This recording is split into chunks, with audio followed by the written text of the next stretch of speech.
Buenos días mis queridos estudiantes, bienvenidos a su clase de Química y Biología denominado como Bioquímica. Hoy va a ser una clase muy especial porque vamos a tocar una combinación muy importante de conceptos tanto de química como de biología, como lo es lo denominado el ciclo de Krebs. Este ciclo es uno de los más famosos en todo lo que tiene que ver con los procesos bioquímicos, también conocido como el ciclo del ácido cítrico o el ciclo de los ácidos tricarboxílicos. Y no es nada más sino que un conjunto de reacciones que suceden en la mitocondria, que como ustedes saben es un organelo celular encargado de la respiración, pero que juega un papel muy importante en la mayoría de los procesos celulares. En este ciclo, una porción del acetil-CoA, la porción acetil, es la que se oxida en presencia de otros compuestos que vamos a ver prácticamente de manera detallada. También se reducen coenzimas que se oxidan por medio de otras cadenas y se da un juego de electrones que van y vienen con el fin de formar una molécula muy importante en todos los procesos de nosotros, como es el ATP, adenosín trifosfato, también conocido como la moneda de intercambio energético en nosotros los seres vivos. A manera general debemos saber que el ciclo de Krebs es la vía común para la oxidación de muchas biomoléculas importantes como lo son los carbohidratos, los lípidos y las proteínas. Cada una de ellas se reducirán en sus precursores más sencillos, como por ejemplo los carbohidratos normalmente se reducirán a monosacáridos, los lípidos se reducirán a ácidos grasos y las proteínas a aminoácidos. Cada uno de esos productos converge en el acetil-CoA para luego ingresar al ciclo de ácidos tricarboxílicos conocido como el ciclo de Krebs. Pero entonces surge una molécula bastante peculiar y que debemos conocer mucho, denominada el acetil-CoA. El acetil-CoA, que es una reducción del acetilcoenzima A, es una molécula intermediaria, no es una molécula producto, es intermedio en todo lo que tiene que ver con los procesos metabólicos, sean anabólicos o catabólicos. Recordemos que el catabolismo es la desintegración de las moléculas de más grandes a más pequeñas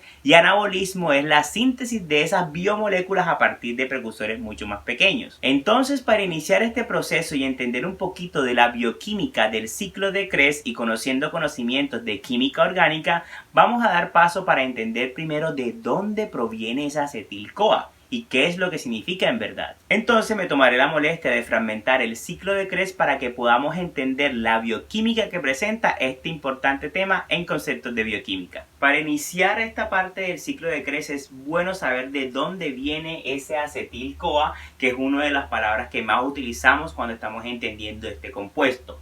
Pues simplemente el acetil-CoA viene de lo que se denomina piruvato. Y el piruvato simplemente es un ácido carboxílico, que creo que es el ácido pirúvico, que es el que tenemos aquí. Y ya estamos en la capacidad, como conocemos un poquito de química orgánica, en darle nombre a este compuesto.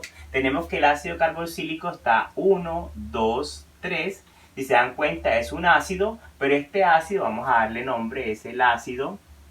En el carbono número 2 tiene ceto, o también a veces se le conoce como oxo. Y es propanoico. Propanoico porque posee 3 átomos de carbono.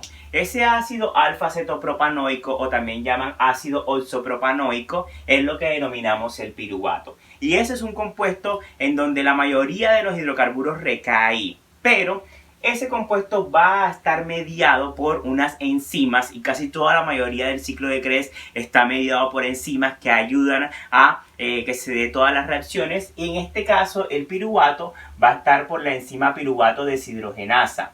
Entonces, si hagamos eso, deshidrogenasa, entonces vemos que hay como una deshidrogenación, una partecita así. Pero prácticamente lo que sucede aquí es una descarboxilación. Y al hablar de descarboxilación en el ciclo de Krebs, debemos entender que una molécula de dióxido de carbono va a salir de ese compuesto que está haciendo. Es decir, que mi compuesto como tal va a perder un átomo de carbono. Entonces, al perder un átomo de carbono, también se va a dar otro proceso que se conoce como oxidación.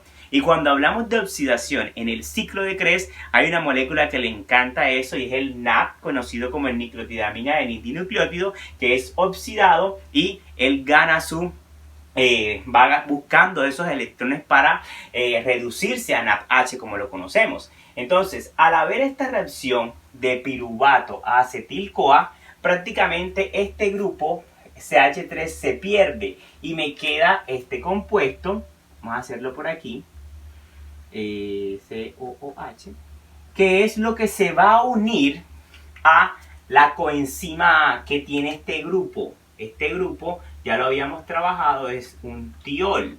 Prácticamente ese tiol va a unirme aquí a mi compuesto llamado acetil-CoA. Pero ese acetil-CoA es un compuesto bastante grande, por lo que él no va a reaccionar para nada. Simplemente en el ciclo de Krebs se va a trabajar con ese acetil que me quedó en este lado. Y ese acetil es el que va prácticamente a ingresar, a atacar y a llevar todas las reacciones que poseemos. Entonces, al tener ya preparado el acetil-CoA, él inmediatamente va a reaccionar con uno de los compuestos que da inicio al ciclo de Krebs, que es el oxalacetato. Ese oxalacetato es conocido también con esta estructura, y si nos damos cuenta hay un ácido en este lado, un ácido en este otro lado, un grupo ceto en ese lado, entonces podríamos llamarlo como ácido, si se dan cuenta ese es el 2-ceto butano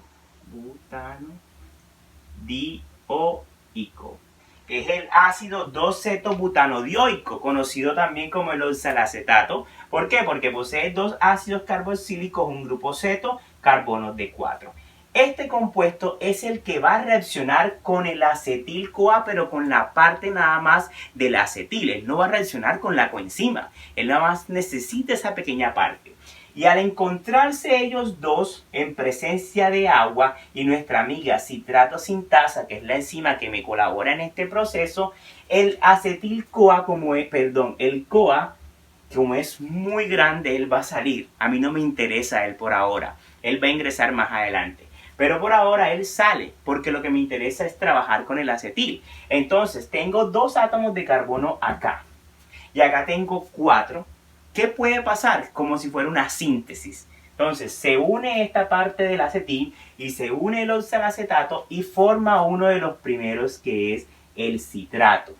Y el citrato es uno, digamos, que los primeros resultados del ciclo de Krebs. Y el citrato, también conocido como el ácido cítrico o tricarboxílico, si se dan cuenta de su estructura, tiene 3 funciones de ácido. Mire, 1, 2 y 3. Pero tiene un alcohol, un OH, un hidróxido en el carbono número 3. Entonces, ¿cómo lo podemos nombrar? Este simplemente sería el ácido 3-hidroxi. Perdón, primero por orden alfabético, 3-carboxi, 3-hidroxi, es de 5, pentano dioico. Ese ácido 3-carboxi 3-hidroxipentano-dioico es conocido como el citrato, o en esta parte también como el ácido cítrico, y es por eso que también este ciclo se conoce como el ciclo del ácido cítrico. Y aquí solamente hemos analizado la química desde el piruvato hasta formar acetil-CoA para luego mezclarse con el oxalacetato y obtener el primer compuesto, que es el citrato. Luego de obtener el citrato, luego de la interacción química entre el acetil-CoA y el oxalacetato, dicho compuesto citrato va a tener una reacción que a veces se omite mucho en los procesos del ciclo de Krebs, porque simplemente es un cambio de estructura que se hace en el compuesto. Siempre dicen que del citrato pasa al isocitrato, pero eso tiene como una especie de explicación química que podamos entender prácticamente en esta parte. El citrato va a recibir primeramente una deshidratación. Si se acuerdan, cuando hablamos de deshidratación, es la pérdida de la molécula de agua. Pero en química orgánica la pérdida de la molécula de agua siempre está relacionada con la pérdida del alcohol. Entonces, si se dan cuenta, el citrato tiene un OH en este carbono número 3. Con ayuda de la enzima aconitasa, él va a formarme lo que se conoce como el cis-aconitato. Ese cis, si vamos a química orgánica, recuerden de que cis es como prácticamente modifican el espacio que tiene esa molécula, y miren el resultado que nos da. Es lo que se conoce como el ácido aconítico, pero este ácido podemos llamarlo en términos de química orgánica como el ácido 3-carboxi pentanodioico. Y ese ácido 3-carboxi pentanodioico, que es conocido como el cis-aconitato, ¿Qué diferencia tiene con el citrato? Simplemente el grupo OH ha salido. Pero como eso es un proceso que es prácticamente rapidito, es un proceso que a veces lo omiten muchas. ¿Por qué? Porque vuelve enseguida a haber una hidratación, es decir, la molécula del agua vuelve. Y en química orgánica, cuando trabajamos con hidratación de los compuestos, siempre va a producirme un alcohol, es decir, vamos a ingresar otra vez ese alcohol. Pero esa vez la enzima conitasa, digamos que me ayuda a moverlo del lugar. Si se dan cuenta, aquí en el citrato como tal, el OH se encontraba en el carbono número 3. Entonces, cuando mencionamos que del citrato pasamos al isocitrato, ¿es por qué? Porque ese OH se ha movido del lugar y nos va a dar este compuesto que es también un ácido. Fíjense que es un ácido que tiene una posición diferente. ¿Cómo lo podemos nombrar? Así como el ácido. Entonces aquí sería 1, 2, 3, 4. Entonces sería el ácido 3 carboxi, 4 hidroxi pentanodioico.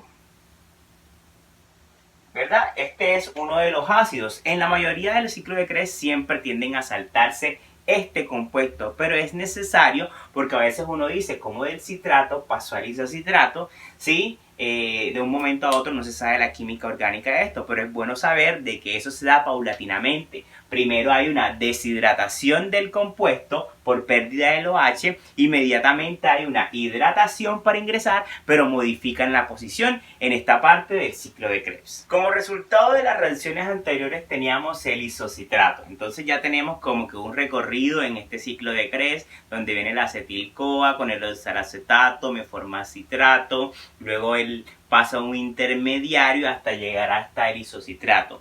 Este isocitrato, también conocido como el ácido 3-carboxi 4-hidroxipentanodioico, obtiene, digamos que una reacción química denominada oxidación, pero también es una descarboxilación, podríamos llamarlo como descarboxilación oxidativa. Hay una pérdida de un carbono, hay pérdida de hidrógeno, aquí los vemos, y prácticamente cuando hablamos de oxidación viene enseguida la molécula que le encanta coger esos electrones y es el nicotidamina adenin dinucleótido para reducirse como tal. Todo este proceso se hace mediante la isocitrato deshidrogenasa.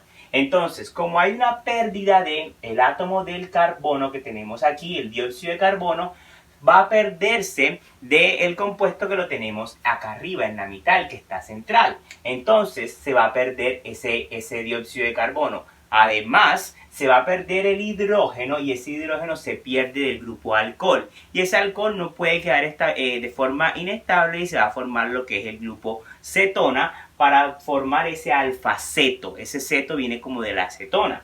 ¿Cuál sería la estructura química del alfaceto-glutarato después de hacer esta parte de la descarboxilación oxidativa donde se dan esta pérdida de los productos y se reduce el NAD? Vamos a ver, quedaría la misma estructura. Tendría un oxígeno aquí con su carbono, aquí tendría el OH, tendría este compuesto unido, pero aquí donde iría el OH prácticamente se forma el grupo ceto. Por eso este sería el alfa-ceto. Recuerden que también en nomenclatura de los aminoácidos decíamos que el carbono número 1 después de la función podía ser alfa, el otro beta y así. Entonces por eso es el alfa-ceto glutarato. El resto queda prácticamente normal. Sería CH2, CH2. Se pierde este compuesto. Al perderse este compuesto queda estabilizado y aquí quedaría OH. Entonces nos quedaría el alfa-cetoglutarato con esa estructura química. Pero, ¿qué pasó ahí? Si se dan cuenta, quedó 1, 2, 3, 4, 5, 1, 2, 3, 4, 5. Se perdió el dióxido de carbono que estaba aquí y el hidrógeno que acompañaba al oxígeno en este lado, formándome el grupo ceto, por eso se llama alfa-cetoglutarato. Pero ese compuesto también puede denominarse como ácido, vamos a ver, 2-ceto, el ácido 2-ceto, pentanodioico. Puede ser el ácido 2-cetopentanodioico o el ácido alfa-cetopentanodioico o simplemente como el alfa-cetoglutarato en este procedimiento de isocitrato a alfa-cetoglutarato. Este compuesto también vuelve a, digamos, a tener esas mismas reacciones. Vuelve a haber una descarboxilación oxidativa, por lo tanto el NAP aprovecha para coger electrones y ese ácido se va a perder ese dióxido, ese grupo de CO2, que es prácticamente el carbono, y va a perder hidrógeno. Entonces, si se dan cuenta, este alfa-cetoglutarato, para formarme el succinil-CoA, aparece ese CoA.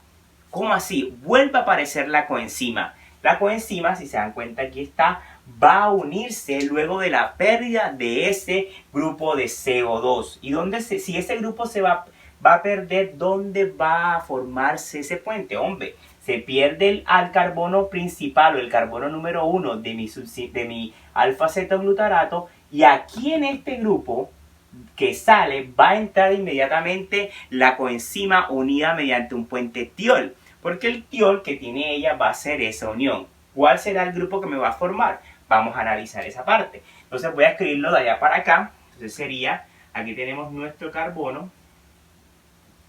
Entonces tendríamos el CH2, y ahí tenemos el C, aquí tenemos el OH, y aquí inmediatamente se une la coenzima A. Y este señorito es lo que denominamos el succinil-CoA, que técnicamente vendría siendo, si lo logran ver bien, no sé si lo sacarían, es como un derivado del ácido butanodioico. Entonces como que podría denominarse como un derivado. Fíjate que aquí tienes este grupito, si lo sacamos y ponemos un OH, sería como el ácido butanodioico, que es lo denominado succinil-CoA en esta parte del ciclo de Krebs. Ya el ciclo de Krebs empieza su proceso de subida, por decirlo así, para ingresar y llegar al punto de partida para que se repita el ciclo otra vez. Y habíamos dicho que llegó al succinil-CoA, es decir, volvió a ingresarse esa molécula tan grande que es la coenzima A mediante un puente de tiol a este compuesto, pero vamos a ver que esa molécula es entrada por salida. Tú te metes ahí pero inmediatamente sales.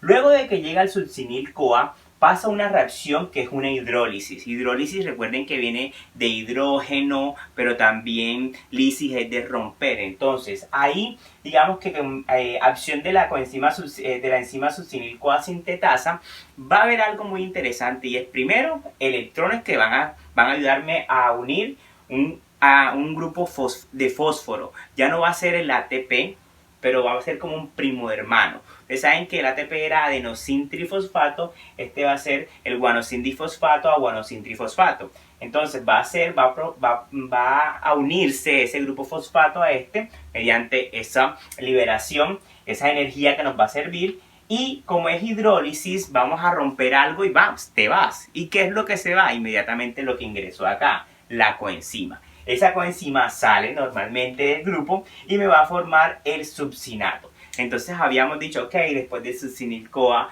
succinato. Este succinato es prácticamente el mismo compuesto en forma de ácido, es como un diácido, por decirlo así, en donde en vez de este grupo, ese coenzima va a quedar el OH para formarme el respectivo ácido dicarboxílico. Entonces el succinato va a quedar de la siguiente manera. Tenemos aquí nuestro compuesto CH2, y aquí va a quedar inmediatamente este grupo. Y ese succinato se conoce en química orgánica, vamos a nombrarlo como el ácido butanodioico. O el ácido succínico, creo que también le mencioné así. Entonces, bien, después de succinil-CoA pasamos al succinato, que es el ácido butanodioico.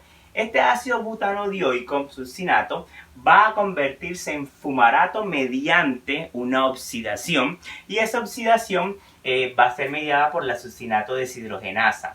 Pero aquí, como es oxidación y también necesitamos que cojan esos electrones, aquí no va a ingresar ni el guanosin, ni el NAP, ni el ATP, sino el FA, que es el flavina-adenidinnucleótido, para tomarse esos electrones Q muy ricos en ese proceso.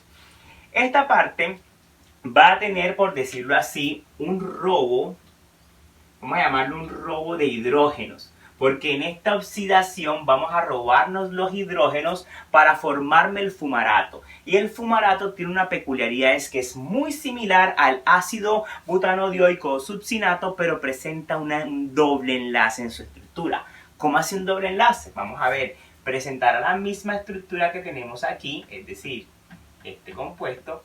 Pero entonces aquí en estos dos átomos de carbono se da esa pérdida de esos hidrógenos.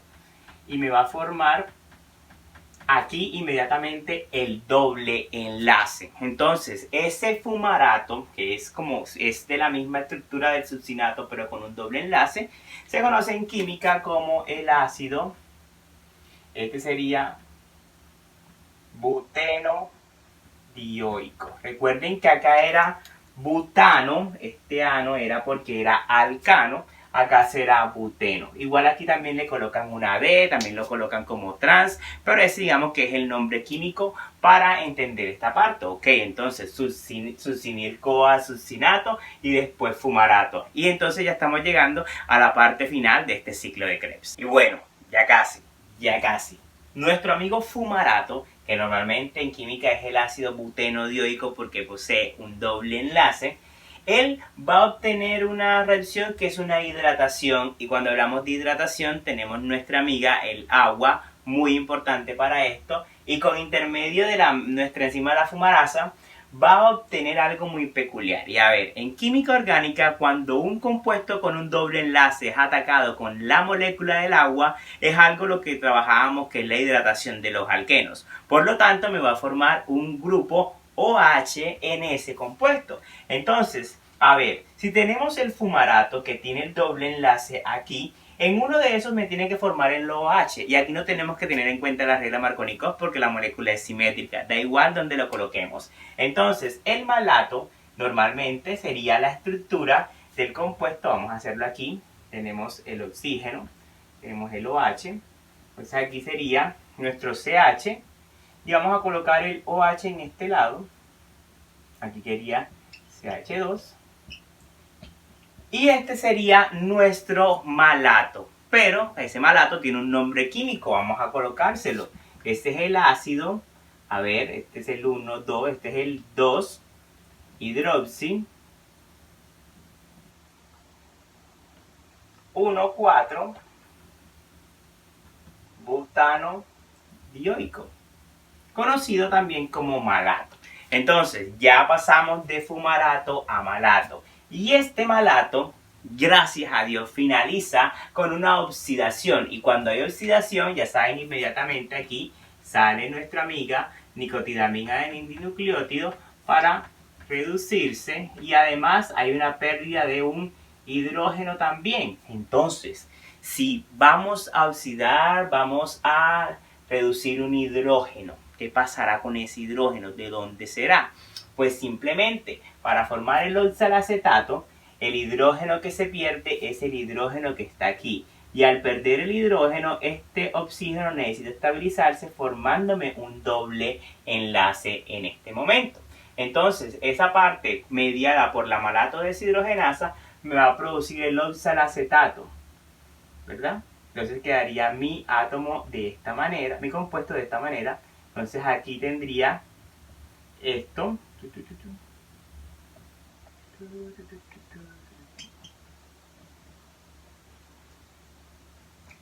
Entonces este oxalacetato, también conocido como el compuesto alfa-ceto 1, 2, 3, 4, butano dioico,